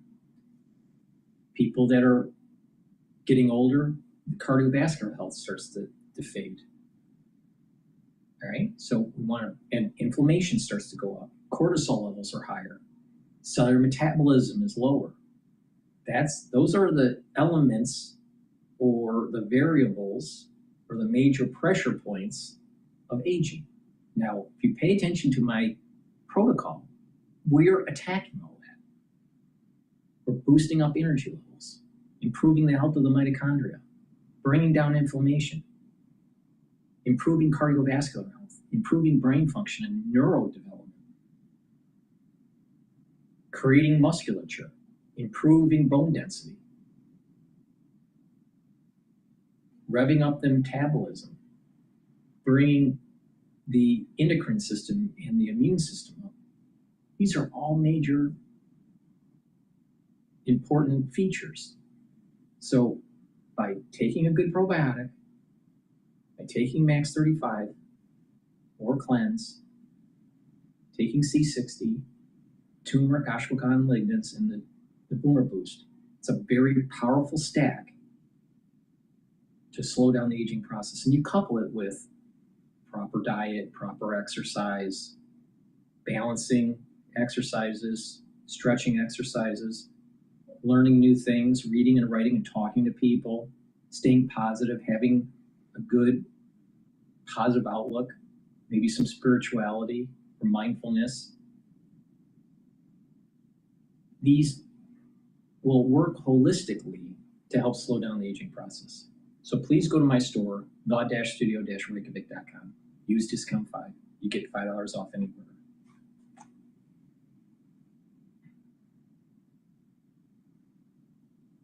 All right, let's listen into Israel hammers Hezbollah targets. President Trump is still pushing for a deal with Iran and says we could have an idea of the potential agreement in the coming days. And it comes as Israel continues to hammer Hezbollah in Lebanon, carrying out strikes just in the last hour. Aisha Hasni is live in the White House with the latest. Hey, Aisha.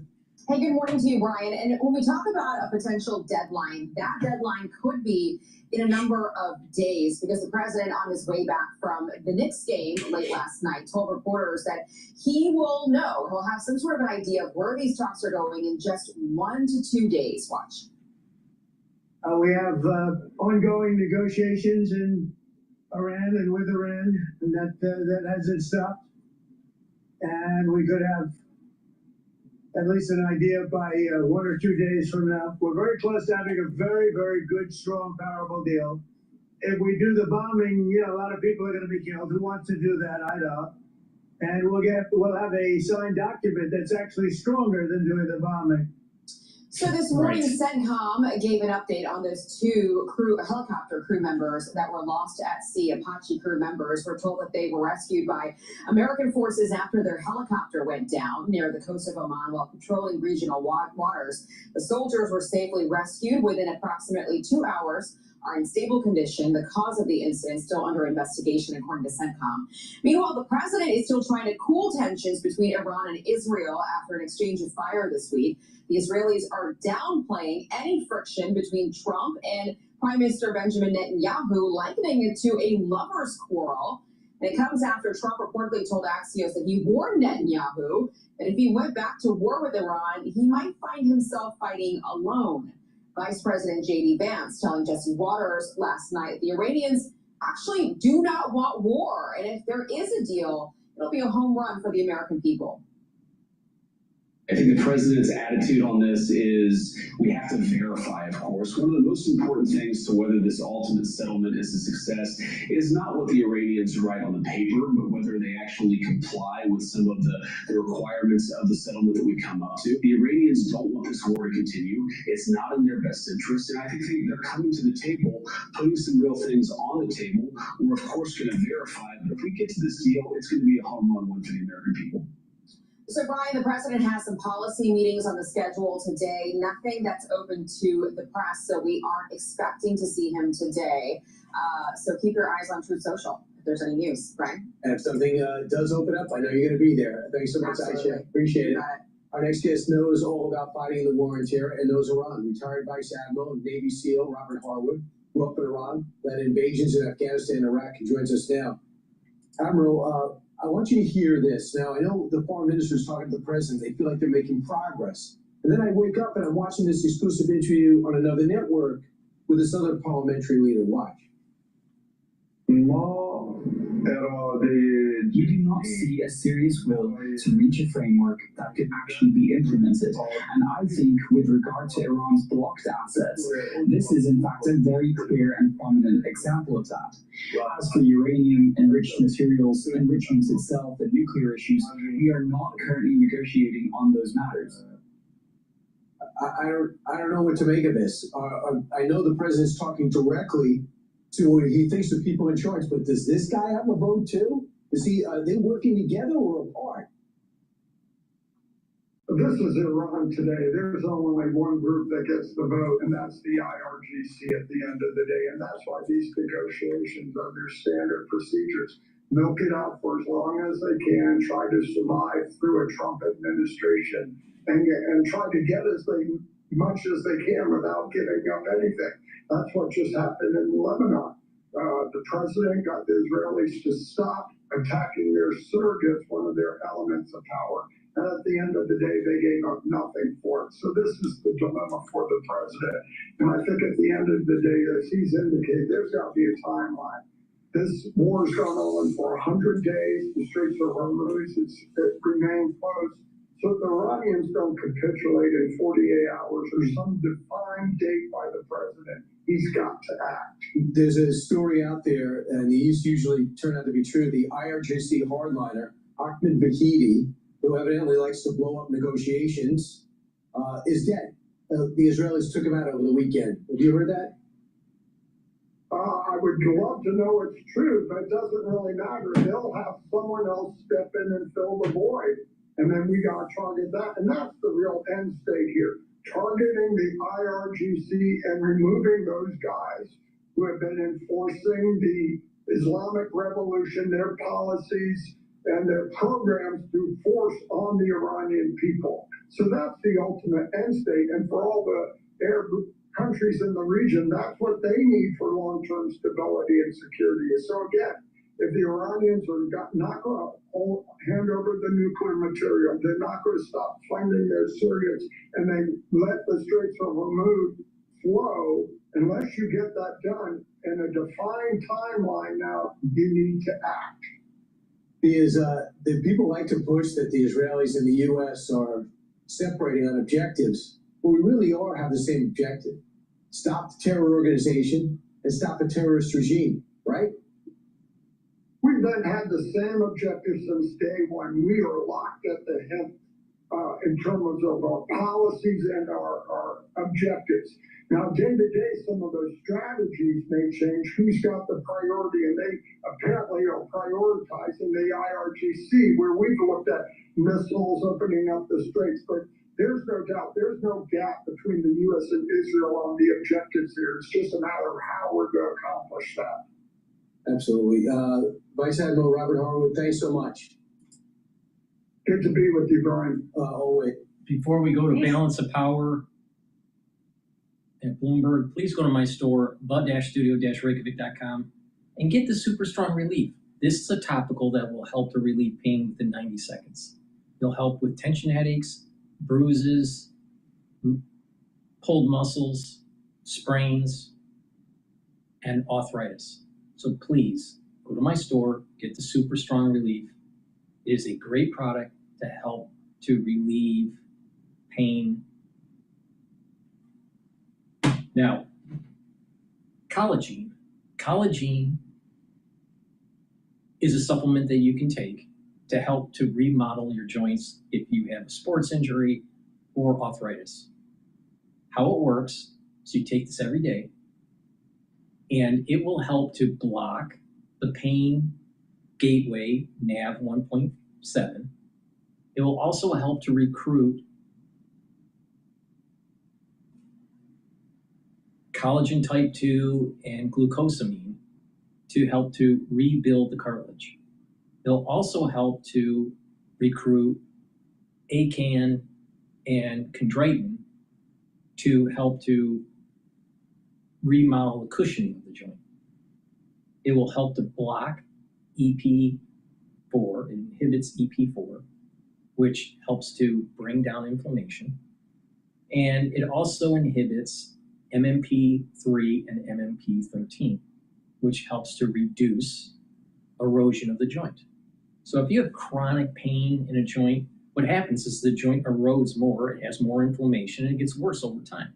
So what you want to do is take this and help to slowly rebuild the joint. Another thing you want to do is to do these exercises where you take the joint that you have, let's say it's a wrist issue, let's say you have arthritis in your wrist, and it's painful if you move it, either flexing or extending.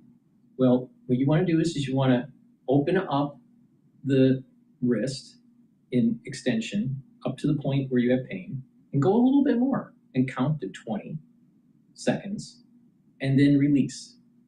And then do that 2 or 3 times. All right, and you do that every day. Now, if you also have pain with flexing, you want to do the same thing with flexing. Go to the point of pain and a little bit more. And what you're going to notice is that over time, you'll be able to open up and articulate the joint with less pain. And by taking the collagen, you're helping to remodel the joint. So this is a great way to improve your joints, especially from a sports injury or arthritis. Another great supplement that you can take separately, but you can also stack it with the collagen, is the collagen. Collagen will help to give you the ingredients to rebuild the joints. And it'll help with musculature, bone density, skin health, nails, and hair. So it's dual purpose. You can take it separately. And for the ones that have arthritis and a sports or a sports injury, you can take the collagen separately or stack it. I recommend stacking to speed up the process and do those exercises that I just mentioned. And to reduce that arthritic pain that you may have, use the Super Strong Relief. So you apply it topically, you take the collagen, and slowly rebuilding the joint. You're doing these simple exercises, and you have the ingredients to help to remodel the cartilage. So please go to my store, the-studio-reykjavik.com. Make sure you use discount 5. All right, let's listen into Balance of Power.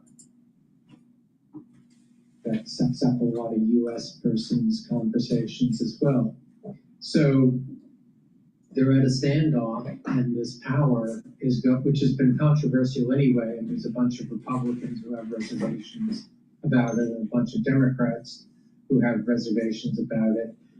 Whether the Democrats will be willing to band together with the Republicans to pass an extension when it expires Friday. So they're just kind of looking at the White House right now, Tyler. So you guys figure this out. What are we supposed to do? And there's a thought that maybe if the president announced a permanent name, they might find a temporary Bill Pulte more palatable. Well, actually, it seems like maybe there was some movement. Senate Majority Leader John Thune did speak to reporters earlier today. He said that he's been in contact with the White House, and he seemed to suggest that we could soon get a longer-term announcement. Okay. We should keep in mind an acting director means that Pulte wouldn't have to go through that congressional process to be Senate approved. So he's basically in the job until you get that firmer replacement. So it does appear that there are these conversations that are actively happening, and Republicans do want to see this extended. And they've said there's a few different things coming up: the World Cup, the 250th anniversary, the UFC fight maybe that we're going to see. Have a war cooking that you and I were just talking. Right. So definitely pressure. Just got a minute left, Mike Thorning. Reconciliation is a more immediate matter. We're going to get a vote today. Yes, is the that's the understanding? plan. Does Mike Johnson have the votes? We'll see. He says he's confident he can prevail. There'll be a vote early in the afternoon on a sort of a procedural matter. Yep. That'll probably be a good test. And then the plan is later in the afternoon, measure to pass this $70 billion spending bill. It's not too bad. The president said he wanted it on his desk the 1st of June, right? It's the 9th. Could have done worse, assuming they get it done. Big thanks to both of you, Tyler Kendall, Mike Thorning, getting us started on the stories that matter most today in Washington. All right, just to recap the market here, the S&P 500 is now trading at 7,282, so it's been going down. NASDAQ is also going down. VIX did spike up, and it's at 2178. I was saying that this week was, I said this 2-3 weeks ago, that this week would potentially go above 20. So right now it's trading at 2180. So, and the reason why is this, usually these spikes happen every 2 to 2.5 months, the periodicity of these spikes. So this makes sense here. So VIX did spike up. Equities are starting to sell off. What is interesting is that oil did break its support level of $87 a barrel and is now trading at $86.52 right now. The dollar is stable. Euro is trading at 115. Japanese yen is trading at 160.32.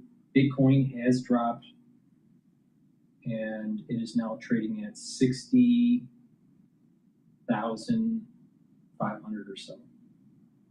So if today's close for oil stays below that 87 level, then we may be seeing a reset of a trading range lower, probably closer to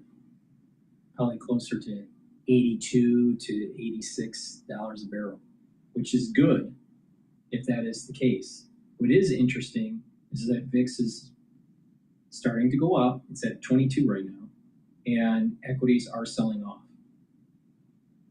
This is a time to buy. If you have some cash, you want to nibble at getting into the broad index, the S&P 500 or the Russell 1,000, 2,000, whatever, but get into a broad index ETF. That's my broadcast. Thank you for listening. We were live streaming on Rumble and YouTube and on my website, the-studio-reykjavik.com through Broadcast Live. If you like the content and you want to help support the work, be a paid member to my Patreon channel. I greatly appreciate it. All these videos are for free, and get the great products that I offer to help slow down the aging process and boost up your immune system. You'll have more energy, you'll have more vitality, more longevity. Thank you for listening and have a nice day.